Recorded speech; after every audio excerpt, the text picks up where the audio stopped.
නාමල් මන්ත්‍රීතුමා එකගෙන ගිහිල්ලා ඔයගොල්ලෝ පොඩි ආතල එකක් අරන් දෙනවා. හරිද? අවුරුදු දෙකක් ගියාට පස්සේ නාමල් මන්ත්‍රීතුමා ගිහිල්ලා එයාගේ අම්මාවත් එක්ක අරගෙන ගිහිල්ලා ආතල් දීලා තියෙනවා. හැබැයි ඕකට අපේ කොටි ඩයස්පෝරා එකකින් සමහරුන්ට පොඩි කික් එකක් අවිල්ලා ඇති.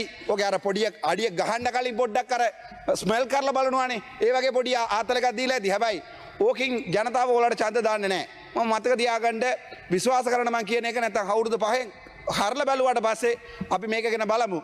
මේකෙන් කවදාවත් වෙන්නේ නැහැ. දැන් අද අපේ ස්පීකර් ගෙන වංජා දූෂණ කමිටියෙන් කියලා කම්ප්ලේන්ට් එකක් දාලා තිනවා. එයා මිලියන් 2ක් පාවිච්චි කරලා එයාගේ පෙට්‍රෝල් පාවිච්චි කරා. ලැජ්ජ නැද්ද ඕගොල්ලෝට? ඕගොල්ලෝ කෑමද ගන්නෙ? බත්ද ගන්නෙ? ඕගොල්ලෝ බෞද්ධ ආගමද? සිංහලද? ලැජ්ජ නැද්ද ඕගොල්ලෝට? මේ ස්පීකර් පාවිච්චි කරන මිලියන් 2ක් සල්ලි.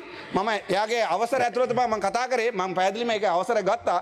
දෙවෙනි එකක් තමයි ගරු මන්ත්‍රීතුමා තා විනාඩි 2ක් කාලයක් තමයි. තව එකක් තමයි මේ ස්පීකර් ගෙනලා තියෙනවා එයාගේ පර්සනල් ඇසිස්ටන්ට් විදියට PHA කෙනෙක් වල.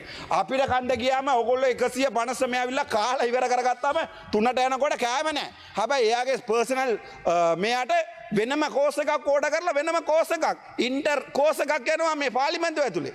අපිට කන්න නැහැ මේක ඇතුලේ. එතකොට ඒක විරුද්ධවත් මේ වංජා දූෂණ කොමිටියෙන් ගිහිල්ලා තියෙනවා. ලැජ්ජාව නැද්ද උගලට? දැන් ඕගොල්ලෝ කිව්වා නේද අර උගණ්ඩා අක්කකෝ. උගණ්ඩා අක්කා නැද්ද ඉන්නවද? කිව්වා නේද උගණ්ඩාවේ සල්ලි ගේන්න ඕනේ නැද්ද? රුපියලක්වත් ගෙනාවද? රුපියලක්වත් ගෙනාවද? පෙට්‍රෝල් රුපියල් 5ක් වැඩි කරලා රුපියල් 2ක් අඩි කරාම මිනිස්සු මෝඩයා කියලාද හිතාගෙන ඉන්නේ. මිනිස්සු දක්ෂයෝ. මිනිස්සු හිතනවා. දැන් මම ඊයේ ගියා 300ට ප්‍රෝග්‍රෑම් එකට.